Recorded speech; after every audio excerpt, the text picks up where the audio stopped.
संसद भवन कैंटीन में सांसदों, पूर्व सांसदों, उनके अतिथियों तथा वीआईपी लोगों के लिए परोसे गए खाने पर हमेशा लोगों के मन में यह सवाल उठता रहा है कि क्यों लाखों रुपए की मासिक वेतन वाले लोगों को आधे या आधे से भी कम दामों पर भोजन मिल रहा है और इस सुविधा के प्रति लोगों के मन में रोष भी उत्पन्न होता रहा है। लेकिन आपको यह जानकर खुशी होगी कि अब संसद भवन के कैंटीन परिसर में सांसदों तथा अन्य वीआईपी लोगों की थाली में परोसी जाने वाली भोजन पर सब्सिडी पूर्ण रूप से समाप्त कर दी गई है। यानी अब इन नेताओं को भोजन का पूरा पैसा देना होगा, जबकि इससे पहले संसद भवन कैंटीन परिसर में आधे या उससे भी कम दामों पर सांसदों तथा अन्य नेताओं को भोजन की थाली प्राप्त होती थी। इसकी घोषणा लोकसभा के वर्तमान अध्यक्ष ओम बिरला ने की। उन्होंने कहा कि 29 जनवरी से शुरू होने वाले संसदीय सत्र में सांसदों को भोजन के पूरे पैसे भरने पड़ेंगे। कैंटीन के संचालन की जिम्मेदारी पहले उत्तर रेलवे के पास थी, लेकिन अब आईटीडीसी कैंटीन की जिम्मेदारी संभालेगी। अब आपके मन में यह सवाल उठ रहा होगा कि इस सब्सिडी से आम जनता को क्या लाभ मिलेगा। तो हम आपको बताते चलें कि सब्सिडी के कैंटीन में सब्सिडी की सुविधा खत्म होने से सालाना 8 करोड़ रुपए की बचत होगी, जो सीधे जनमानस के हित के लिए उपयोग किया जाएगा। हालांकि सब्सिडी खत्म करने के सवाल सिर्फ जनमानस में ही नहीं बल्कि कई नेताओं में भी उठ रहे थे। 2015 में जब कैंटीन की सब्सिडी पर सवाल उठे थे, उस समय कांग्रेस नेता पीसो चाके ने भी कहा था कि चूंकि सांसद संसाधन संपन्न होते हैं, ऐसे में उन्हें यह सब्सिडी मिलना जायज नहीं है। वहीं लोकसभा में बीजू जनता दल के सदस्य वैजयंत जय पांडा ने भी लोकसभा अध्यक्ष को 2015 में ही चिट्ठी लिखकर कहा था कि जब आर्थिक रूप से मजबूत व्यक्ति के लिए सरकार सब्सिडी छोड़ने के लिए कह रही है, तो फिर सांसदों को भी सस्ते दामों पर खाना नहीं मिलना चाहिए। इससे जनता में सांसदों के प्रति एक सकारात्मक संदेश भी जाएगा। कोविड-19 की इस महामारी के बीच में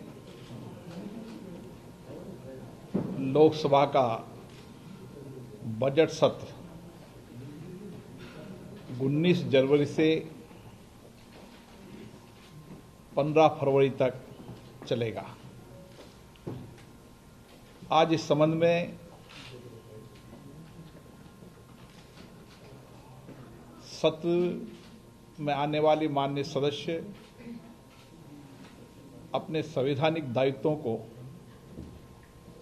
ठीक से निर्वहन कर सके, उनके स्वास्थ्य और सुरक्षा के व्यापक इंतजाम हो, इसके लिए एक तैयारी बैठक किए है। राज्यों से भी आग्रह किया गया है कि राज्यों में माननीय सांसदों को स्वास्थ्य और सुरक्षा की दृष्टि से भी उनका ध्यान रखा जाए और ठीक तरीके से वे अपने संवैधानिक दायित्वों को निभाने के लिए दिल्ली आ सकें, उसके बारे में राज्य सरकारों को भी लिखा गया है। ये सत्र